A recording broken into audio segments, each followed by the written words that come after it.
আমার কাছে মাঝে মধ্যে এরকম কোয়েশ্চেনগুলো আসে যে ফ্রিল্যান্সিং স্টার্ট করতে চাই কিভাবে করব, কোন কাজটা শিখলে বেশি ইনকাম হবে বা ফার্স্ট ক্লায়েন্ট কিভাবে পাবো এক্সেট্রা এক্সেট্রা। আর এই কোয়েশ্চেনগুলোর কম্বিনেশনে মেনলি আজকের এই ভিডিওটা আমি তৈরি করছি। আমি নতুনদের জন্য মেনলি 5টা টিপস দিব যেগুলো মেনে চললে ফ্রিল্যান্সিংয়ের স্টার্টটা করতে তাদের বেশ সুবিধা হবে। So here is my 5 tips, freelancing tips just for you. So let's get started.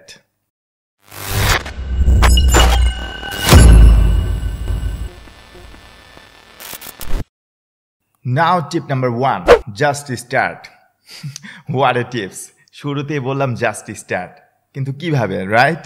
আসলে জাস্ট স্টার্ট মানে কিন্তু ওইটা না যে শুরু করে দাও, এটাই একটা টিপস। আসলে জাস্ট স্টার্ট মানে আপনি আসলে ফ্রিল্যান্সিংটা কেন করতে চান, কার কথা শুনে বা কি মনে করে আসলে আপনার ইচ্ছা হলো ফ্রিল্যান্সিং করার। নিশ্চয়ই এটার একটা কারণ আছে। হতে পারে আপনার পরিচিত কোনো ভাই ফ্রিল্যান্সিং করছে, বা পরিচিত কেউ ফ্রিল্যান্সিং করছে, বা আপনার বন্ধুবান্ধব ফ্রিল্যান্সিং করে good amount of money earn করছে। এখন আপনার যেহেতু ইচ্ছা হয়েছে ফ্রিল্যান্সিং করার, আপনি অ্যাটলিস্ট এতটুকু জানেন যে ফ্রিল্যান্সিং মানে হচ্ছে কোনো একটা কাজের সার্ভিস দেওয়া লাগবে। এখন এই জিনিসটাকে অনেকে কমপ্লিকেটেড করে ফেলে যে ফ্রিল্যান্সিং জিনিসটা কি সেই কনসেপ্টেই অনেকে ক্লিয়ার থাকে না। মানে আপনি একটা কাজ পারেন, সেটা জাস্ট একজনকে সার্ভিস দিবেন যাতে করে তার সুবিধা হয়, তার সময় সেভ হয়, যার বিনিময়ে আপনাকে সে পেমেন্টটা করবে। এখন আপনি হতে পারে টুকটাক গ্রাফিক্স ডিজাইনের কাজ পারেন, অথবা টুকটাক ওয়েব ডেভেলপমেন্টের কাজ পারেন। মানে আমার কথা হচ্ছে আপনি দেরি না করে শুরু করে দিন। হতে পারে আপনি বেসিক লেভেলে পারেন, বেসিক লেভেলের কাজ পারেন, বাট স্টার্টটা করে দেওয়া দরকার। এখন আপনি যদি ভাবেন যে অনেক বেশি এক্সপার্ট না হওয়ার আগ পর্যন্ত আপনি মার্কেট প্লেসে আপনার নামই লেখাবেন না, তাহলে কিন্তু দেখা যাবে আপনি একটা শেখার পর আরেকটা জিনিস যখন শিখবেন, এভাবে যখন শিখতেই থাকবেন, দেখবেন আপনার শেখার আগ্রহ যদি অনেক থাকে, দেখবেন আপনি শিখছেনই অনেক বেশি অ্যাডভান্স লেভেলে যাওয়ার পরও কিন্তু আপনার আসলে শেখা শেষ হবে না। তাই আমি আপনাদের রেকমেন্ড করব আপনারা যাই পারেন, যতটুকুই পারেন স্টার্ট করে দিন। মার্কেট প্লেসে অ্যাকাউন্ট খুলে যেই কাজটা টুকটাক পারেন সেটা সার্ভিসই দেয়া স্টার্ট করেন। তাহলে কি হবে, আপনি যখন কাজ করবেন, কেউ যখন আপনাকে ইনিশিয়াল অবস্থায় অর্ডার দিবে, যদি আপনি সামহাও অর্ডার পেয়ে যান, যদি অর্ডার নাও পান, মার্কেট প্লেসের বিষয়গুলো কিভাবে কাজ করে সেই জিনিসটাও কিন্তু আপনার শেখা হবে। আর অর্ডার যদি পেয়ে যান, তাহলে যে প্রবলেমগুলো আপনার সামনে আসবে সেগুলো রাইট ওয়েতে ফিক্স করার মাধ্যমেও কিন্তু আপনি এভাবে এক্সপিরিয়েন্স গেইন করে ফেলছেন। তাই আমি আপনাদের হাইলি রেকমেন্ড করব, আপনার যদি ফ্রিল্যান্সিং করার ইচ্ছা থাকে তাহলে স্টার্ট করে দিন আর দেরি না করে। Now tip number 2, never work only for money. কাজের জন্য আপনার মেইন মোটিভেশন যদি হয় টাকা ইনকাম করা, তাহলে আসলে আই মাস্ট সে আপনি আসলে খুব বেশি ভালো করতে পারবেন না। কারণ কাজের উপর যদি আপনার মন থেকে ভালোবাসা না থাকে, তাহলে কিন্তু ইন দ্য লং রান সেই কাজটা শুধুমাত্র টাকাই যদি হয় মোটিভেশন, তাহলে আপনি বছরের পর বছর সেই কাজটা করে আনন্দ পাবেন না, অ্যান্ড অ্যাজ এ রেজাল্ট আপনি কিন্তু আপনার স্কিলটাকে ওইভাবে আর গ্রো করতে পারবেন না। কারণ লেটসে আপনি অ্যাপ ডেভেলপমেন্ট মোটামুটি পারেন, এখন আপনি দেখছেন ডিজিটাল মার্কেটিং লাইনে অনেকে অনেক বেশি ইনকাম করছে, বা আপনি শুনেছেন কারো কাছ থেকে। এখন আপনি যদি মন থেকে অ্যাপ ডেভেলপমেন্টটাকে ভালো না বাসেন, তাহলে কিন্তু আপনার কাছে মনে হবে আচ্ছা, যেহেতু ডিজিটাল মার্কেটিংয়ে অনেকে অনেক বেশি ইনকাম করছে, তাহলে আমি ডিজিটাল মার্কেটিং লাইনটায় কাজ করা ট্রাই করি। এই যে আপনি ছেড়ে দিলেন অ্যাপ ডেভেলপমেন্ট লাইনটা, এরই কারণে দেখা যাবে আপনি ডিজিটাল মার্কেটিংয়েও ভালো করতে পারছেন না। কারণ যারা আপনাকে বলেছে যে ডিজিটাল মার্কেটিং থেকে তারা অনেক বেশি ইনকাম করছে, ডিজিটাল মার্কেটিংয়ের কাজ করে, আপনি কিন্তু তাদের ইন্টারনাল ব্যাপারটা জানেন না। তারা কোন কোন জায়গা থেকে শিখেছে, কত বছর টাইম দিয়েছে, কত জায়গার কত বাধা পার হওয়ার পর তারা এখন good amount of money earn করছে। এখন আপনি যদি কারো কথা শুনে একটা সেক্টরের পর আরেকটা সেক্টরে সুইচ করেন, আপনার কাজের উপর যদি ভালোবাসা না থাকে, আপনার মোটিভেশন যদি হয় অনলি মানি, তাহলে কিন্তু আপনি বেশি দূর এগোতে পারবেন না। সেটা ফ্রিল্যান্সিং হোক বা অন্য যে কোনো কাজের ক্ষেত্রেই কিন্তু এই কথাটা আসলে প্রযোজ্য। তাই মানি যদি হয় আপনার একমাত্র মোটিভেশন ফ্রিল্যান্সিং করার জন্য, তাহলে আসলে স্যাড বা ট্রু, আপনি আসলে খুব বেশি ভালো করতে পারবেন না। তাই আপনার পছন্দের যেই কাজ, পছন্দের যেই টপিক, সেই টপিকেই কাজ স্টার্ট করে দিন, এবং সেটা কি আস্তে আস্তে কীভাবে ইমপ্রুভ করা যায়, অ্যাডভান্স লেভেলে নিয়ে যাওয়া যায়, সেই স্কিল ডেভেলপমেন্টের উপর বেশি বেশি সময় দিবেন। তাহলে টাকা পয়সা কিন্তু 2 দিন আগে পরে এমনিতেই আসতেই থাকবে, যদি কিনা আপনার স্কিল অন্য আরও 8-10 জনের থেকে বেটার হয়। Now tip number 3, team work and work together. এখন নতুনদের জন্য আমি টিম ওয়ার্কের বিষয়ে আসলে রেকমেন্ড করব না যে টিম ওয়ার্ক করা দরকার শুরুতেই, কারণ ফ্রিল্যান্সিং কিন্তু মানুষ করতেই চায় ইন্ডিভিজুয়ালি নিরিবিলিভাবে ফ্রিল্যান্সিং করবে এবং ইনকাম করবে। বাট নতুনদের জন্য আসলে টিম ওয়ার্কটা রেকমেন্ডেড না, বাট কয়েক বছর পর কিন্তু যখন আপনি অনেক বেশি কাজ পাওয়া শুরু করবেন তখন কিন্তু টিম ওয়ার্কটা আবার খুবই দরকারি।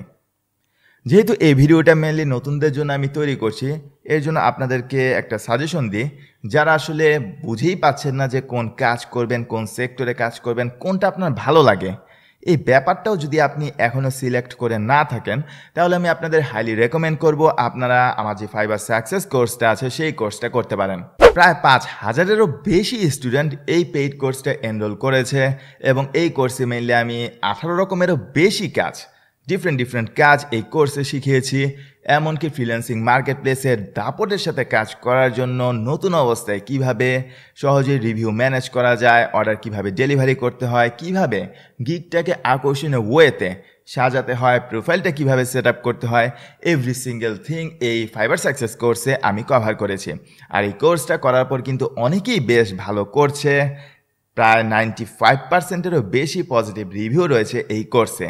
আবার অনেকে কিন্তু টিমও বিল্ড আপ করে ফেলেছে, কারণ এত বেশি কাজ তারা পাওয়া শুরু করছে যে আসলে একার পক্ষে সেগুলোকে আর ডেলিভারি দেওয়া পসিবল হচ্ছে না।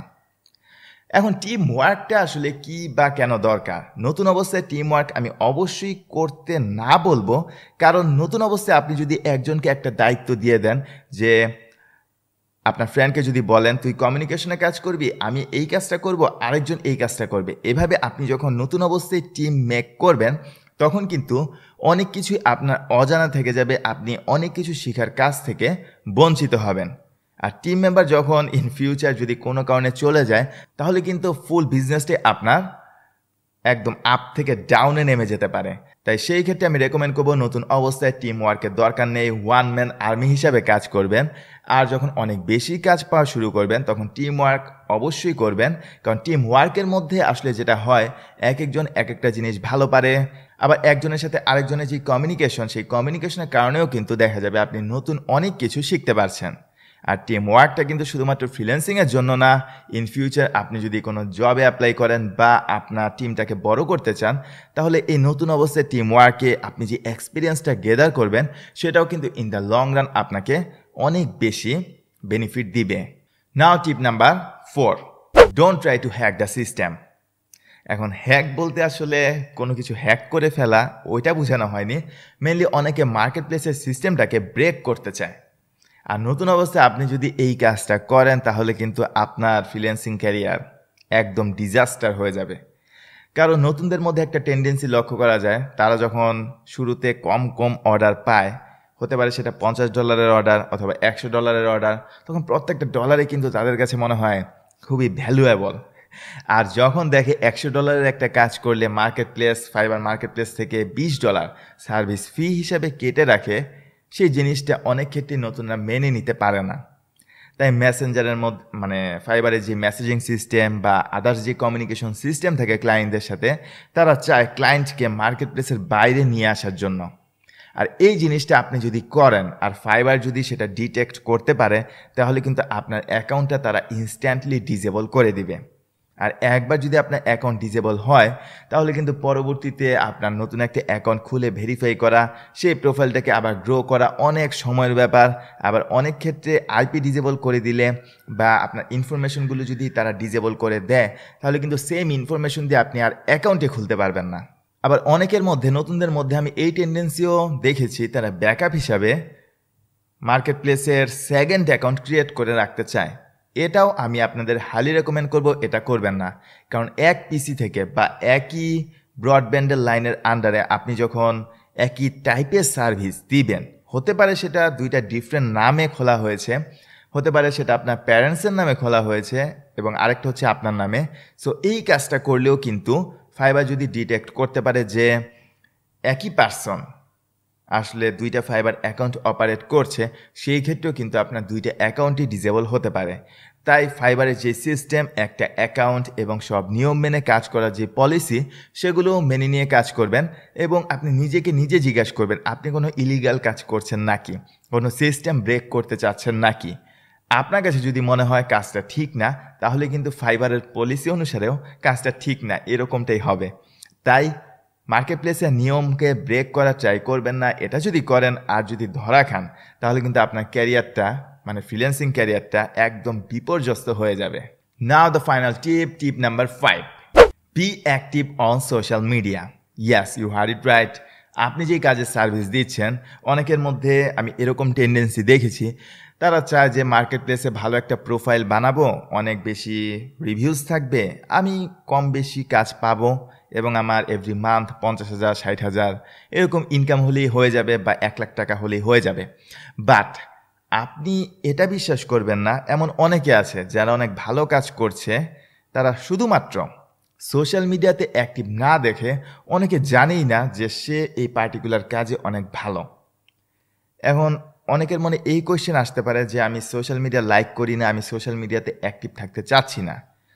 এখন এটা সম্পূর্ণ আপনার পার্সোনাল চয়েস, বাট সোশ্যাল মিডিয়াতে আপনার কাজের প্রচার আপনি যদি করেন বা আপনার যে অ্যাচিভমেন্ট সেগুলো যদি শেয়ার করেন, তাহলে দেখবেন পরিচিতদের মধ্যেই একজন আরেকজনকে রেফার করছে। লেটস আপনি অ্যানিমেশন ভালো বানাতে পারেন, এখন এই অ্যানিমেশনের কাজগুলো যদি সোশ্যাল মিডিয়াতে শেয়ার করেন, আপনার যেই ব্র্যান্ড আইডেন্টিটি সেটার নামে যদি ফ্যান পেজ খুলেন ফেসবুকে, ইনস্টাগ্রামে, এবং আপনার নামে যদি সেই কোম্পানির নামে যদি আপনি একটা ওয়েবসাইট ক্রিয়েট করেন, তাহলে কিন্তু গ্লোবালি যে কেউ খুব ইজিলি আপনার কাজের অ্যাক্সেস পাবে, আপনি কীরকম কাজ করছেন সেই বিষয়গুলো সম্পর্কে জানতে পারবে। হতে পারে মার্কেট প্লেসের বাইরে থেকে আপনি বড় একটা অ্যামাউন্টের কাজ পেয়ে গেলেন, অথবা লোকালি অনেক কাজ পাচ্ছেন যেগুলোর বাজেট আরও অনেক বেশি, অনেক বড় কোম্পানি হয়তো আপনাকে হায়ার করে ফেলবে একটা সময়। তাই অবশ্যই সোশ্যাল মিডিয়াতেও কিন্তু আপনার কাজের প্রসার বা আপনার যে পোর্টফোলিও সেটা কিন্তু সাজাতে ভুলবেন না। So basically this are my top 5 tips for freelancers.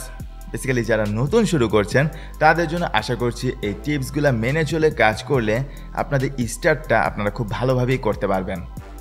আসলে ফ্রিল্যান্সিং আমিও স্টার্ট করেছিলাম, অনেক বছর হয়ে গিয়েছে। এখন মার্কেট প্লেসে নতুন নতুন অনেক নিয়ম এসেছে, অনেক নতুন নতুন কাজের চাহিদা বেড়েছে।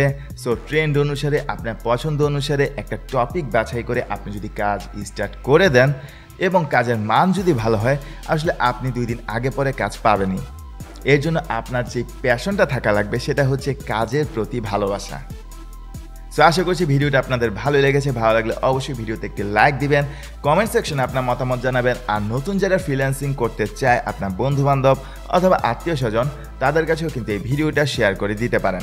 আপনারা চাইলে আমাকে সোশ্যাল মিডিয়াতে ফলো করতে পারেন, ভিডিও ডিসক্রিপশনে আমি সেই লিঙ্কগুলো দিয়ে দিব। সেখানেও আপনি চাইলে ফ্রিল্যান্সিং রিলেটেড কোনো কোয়েশ্চেন আপনার জানার থাকলে আমাকে সেখানে কোয়েশ্চেন করতে পারেন, অথবা কমেন্ট সেকশনেও কোয়েশ্চেন করতে পারেন। আমি পার্সোনালি আপনাদের সেগুলোর অ্যান্সার দিব। এছাড়া এমএসবি একাডেমির একটি অফিসিয়াল পাবলিক গ্রুপ আছে, সেই গ্রুপে আপনারা জয়েন করতে পারেন।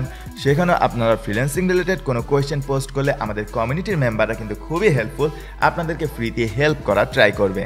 এবং পার্সোনালি আমি কিন্তু এই গ্রুপটা অ্যাক্টিভ।